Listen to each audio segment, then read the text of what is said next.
What's up everybody, Brian here. This is my gecko lab and this is the Thrive Hexagon terrarium.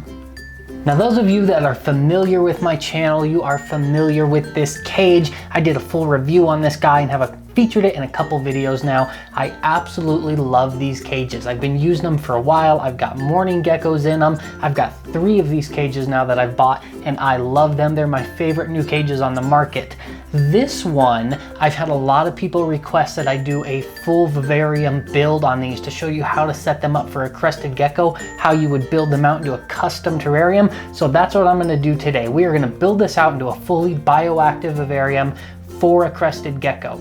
The first step to that obviously is to put the silicone back on this. As you can see, I've already put a silicone base layer on here, and that is just to give the backdrop a solid color, because the next step is to put great stuff, this foam. This forms the texture of your background, and it's also the glue to hold in any decorations, perches, branches, sticks, anything like that that you want to include in the background. I have here a lounging logs is what it's called. It's like a bunch of sticks tied together with some wire. You can shape it into whatever bendable shape you want. I thought this would make a good platform, so I am going to put this into the background and have a nice basking spot for our geckos.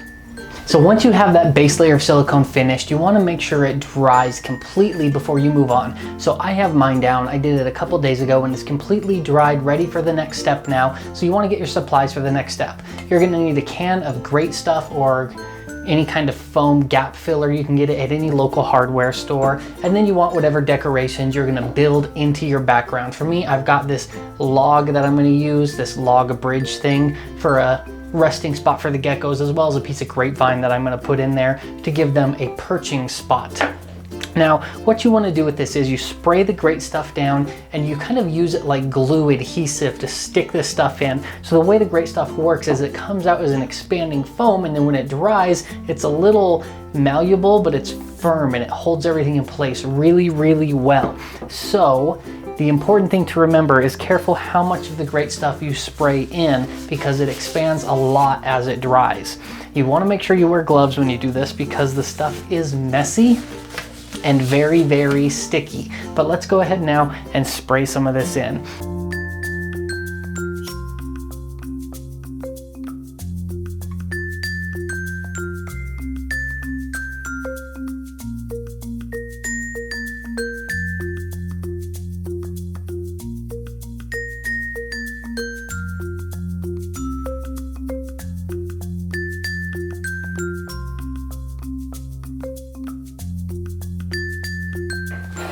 Now the way that you stick these in is you just hold it kind of in place and then you build around it with the great stuff and use it as an adhesive like I said. So I'm just gonna hold this right here, about 2/3 of the way up is where I want this little ladder thing. It's best to lay your cage down like I have it here. That way your supplies, your decorations will kind of stand up on their own until the great stuff dries, because once it dries it will be fixed in place.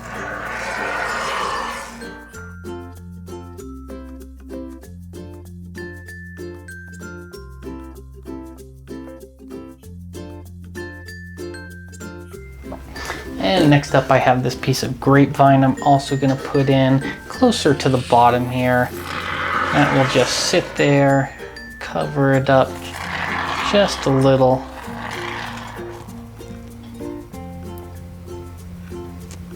And that's pretty much it. As far as making your background, it's that easy. You just spray some of this in, build the texture you want, stick the decoration pieces that you have in there that you want to stay forever, and let it dry. Again, this step is very important, to let it dry completely.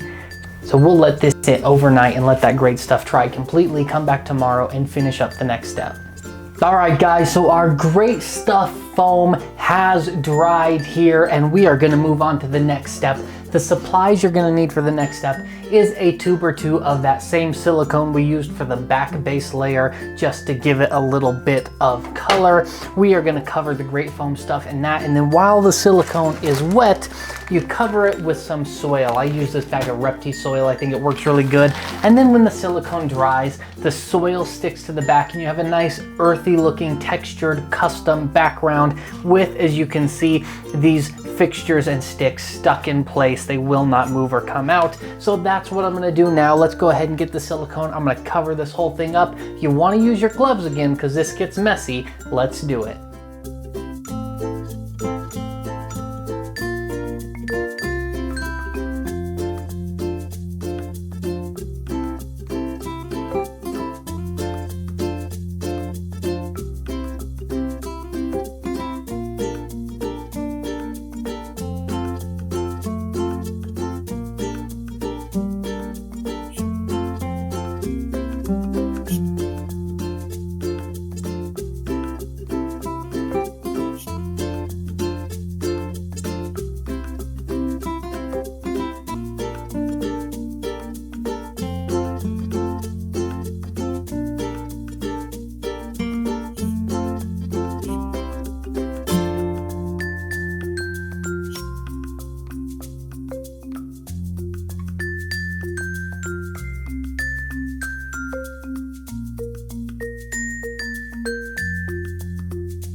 All right, once you have that done and you're sure everywhere where that great stuff foam was visible is now covered in silicone, you want to take your dirt and you just cover all this wet silicone in dirt, kind of pat it down very gently and then leave it there. And sometimes it takes a long time to dry. I use a lot of silicone and a lot of dirt, just the way that I do it, and it'll take a couple days sometimes to dry, but that's okay because the final product is awesome. So I'm gonna go ahead and pour dirt over this whole thing. We're gonna let it sit for a few days and then we'll come back and see how it looks and finish this cage up.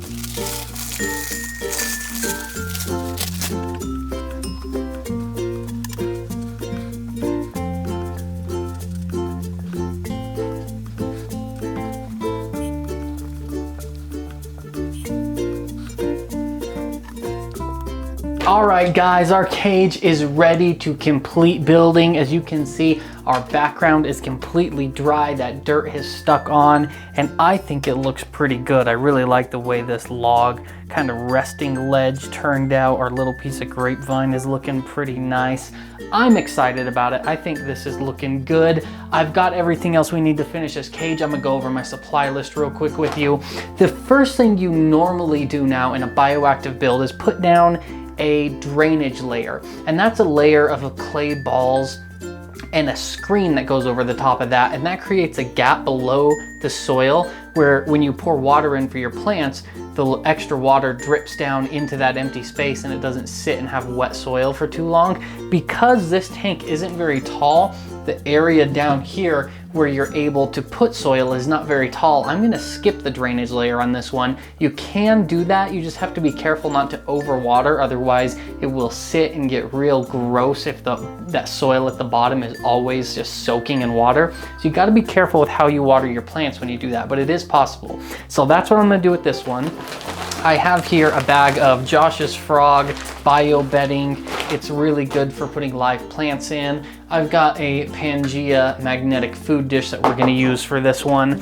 I've got a giant piece of cork bark that I'm gonna throw in here to give our geckos extra climbing and hiding spaces, as well as somewhere to attach our vine. I'm gonna wrap her on the top here, I think. And then I've got a couple live plants. This guy And this guy, you can see the big old root ball on him. I've been growing him in a jar of water for a while, so he's got a big root ball to get started. And then I've got a couple bottles of water back here and a bucket of our top layer moss that's been soaking in some water. So obviously the first thing you're gonna do is put down your bio bedding. This is the substrate that your plants are going to live in and their roots will grow in, and it's good for all of that.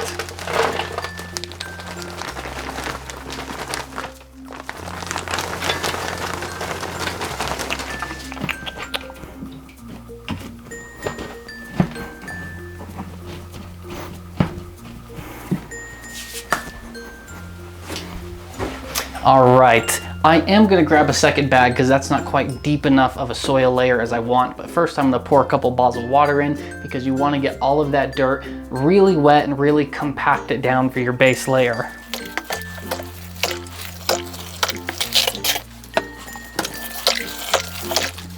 All right, I've got a second bag of bio bedding here. I am gonna add a little bit more just to make sure we've got enough. And I'll add the whole thing. I think it can hold it. So I ended up using 20 quarts of bio bedding in this tank. Yeah, that looks real nice. Add in the rest of this water and then we will mix it up and get to planting our plants.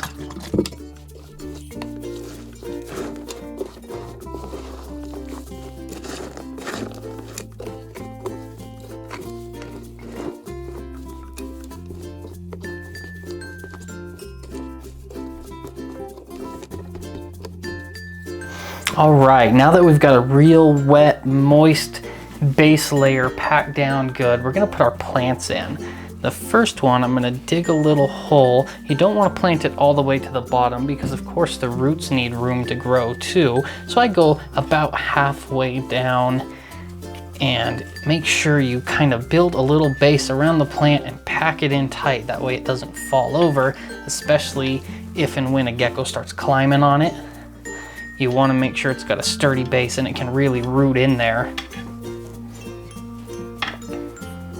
And then of course your second plant. This one, because of the way this root system is on these vine plants, these pothos, I dig kind of a line and lay it in there.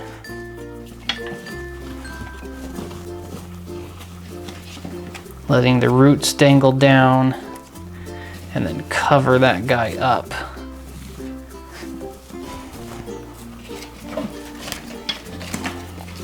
Perfect.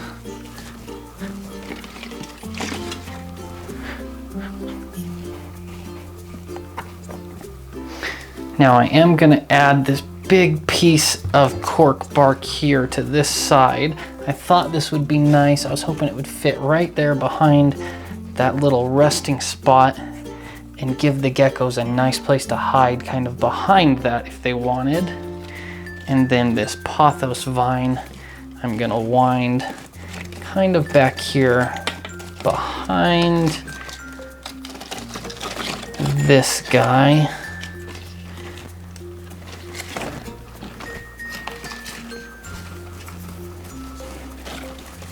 Nice, I like that. A lot of people don't like using these pothos vines in their bioactive vivariums because they grow so fast, they can kind of take over your cage after a while.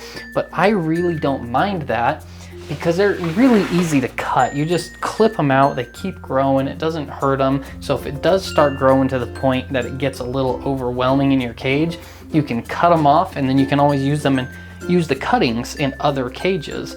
And it really kind of is like a sustaining plant population as well. I really like them. Some people don't prefer them, but I do. And then I have one of these bendable mossy vines that you guys know I like so much. And this guy, I'm just gonna kind of dig down into the soil right here next to this plant and bury him in to start. And then he's gonna come up this way, and I'm wrapping him right around the top of this piece of cork bark. Just to help take up some of that vertical space.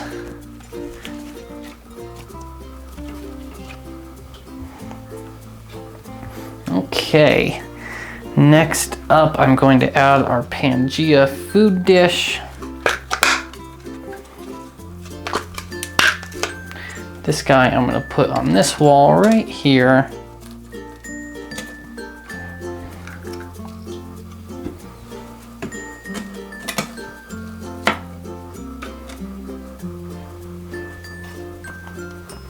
And then lastly, of course, we have our final flooring. This part I just like because it looks so good to put this moss in here. And it helps kind of lock the humidity in. I think it looks really nice. I'm a big fan of using this moss in my cages. So we are gonna work a bunch of this into some of these big open spots. Maybe one more piece here in the back.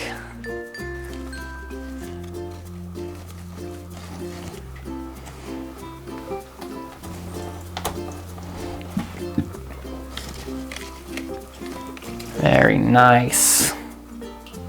All right guys, as far as the build, that's pretty much all you need to do. Now there's two other things you do need to add. One is obviously a UVB light on the top. That is for the plants. The plants require UV light to grow. Obviously plants need the sun. UV light simulates the sun. You gotta have one of those on a bioactive tank, otherwise your plants are gonna die. And the next thing you want is a cleaner crew. Now a cleaner crew are small insects that clean your cage, because you're not gonna tear this down and clean it and sanitize it like you would with, say, my normal cages that I just use paper towels on the bottom of. These you put cleaner crews in, and they help break down and dispose of the waste from your geckos, spilled food, any moss, or not moss, any mold that starts to grow on your moss, anything like that. Your cleaner crews will break that down.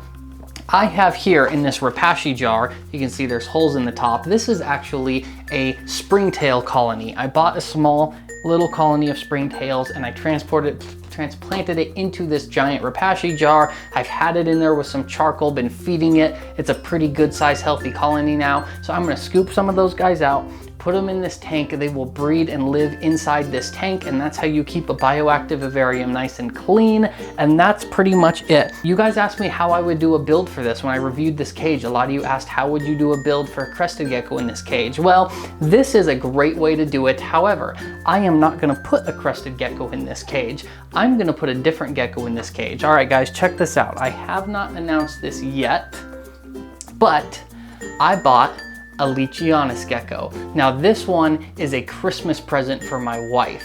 She, you guys saw on my last video, maybe a couple videos ago, something like that. I went to FedEx and picked up a few boxes with a couple Leachianus geckos in them. This one is not one of those geckos. This is actually another one that I bought because my wife really wanted one, so I got this one to be kind of her pet as a Christmas present. This is a GT Yate mix, so it should be a really big gecko. For those of you that aren't familiar with Leachianus, these are the biggest species of geckos in the world. When this guy's full grown, he'll be about the size of my forearm here. He should be 14 inches and 300-ish grams when he grows up. Compare that to a crested gecko that's about 6 inches and 60 grams full grown. These guys get enormous. They're super cool, super awesome. And this one is gonna live in this cage for about the next year and a half, most likely. He will eventually outgrow this cage and will need a bigger setup. But while he's growing up, this guy is gonna live in this cage here, and this is kind of my Christmas present to my wife. So there it is, guys. That is my Bioactive Thrive Hexagon tank build. I appreciate you watching. Thank you so much. As always, I am Brian with Altitude Exotics, altitudeexotics.com, and follow us on Facebook and Instagram at AE Geckos. I really appreciate it, guys. As always, be kind, be safe. I love you. Thank you so much. We'll see you soon.